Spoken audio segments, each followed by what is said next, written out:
Kozhikode Nipah ബാധിച്ചയാളുടെ ആരോഗ്യനില അതീവ ഗുരുതരമായി തുടരുകയാണ്. പ്രതിരോധ മരുന്ന് നൽകി തുടങ്ങി. രോഗിയുമായി സമ്പർക്കം പുലർത്തിയ എല്ലാവരുടെയും ഫലം നെഗറ്റീവാണ്. MS അനീഷ് കുമാർ ചേരുന്നുണ്ട് കോഴിക്കോട് നിന്നും കൂടുതൽ വിവരങ്ങളുമായി. അനീഷ്, ഇപ്പോൾ രോഗിയുമായി സമ്പർക്കം പുലർത്തിയ ആൾക്കാരുടെ ഫലം നെഗറ്റീവാണെന്നതൊരു ശുഭകരമായ വാർത്ത തന്നെയാണെങ്കിലും അവിടെ നമ്മൾ കൂടുതൽ ജാഗ്രത പുലർത്തേണ്ട ഒരു സാഹചര്യമാണോ നിലനിൽക്കുന്നത്?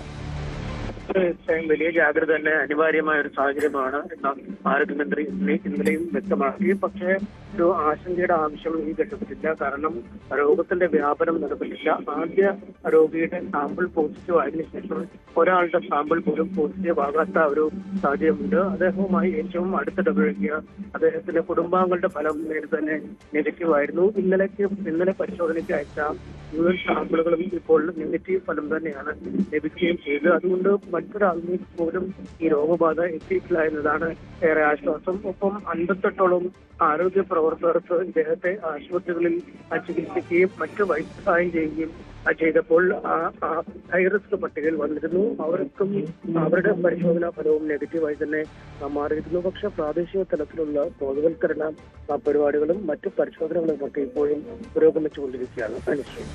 ശരി, MS അനീഷ് കുമാറാണ് കോഴിക്കോട് നിന്നും കൂടുതൽ വിവരങ്ങൾ നൽകിയത്.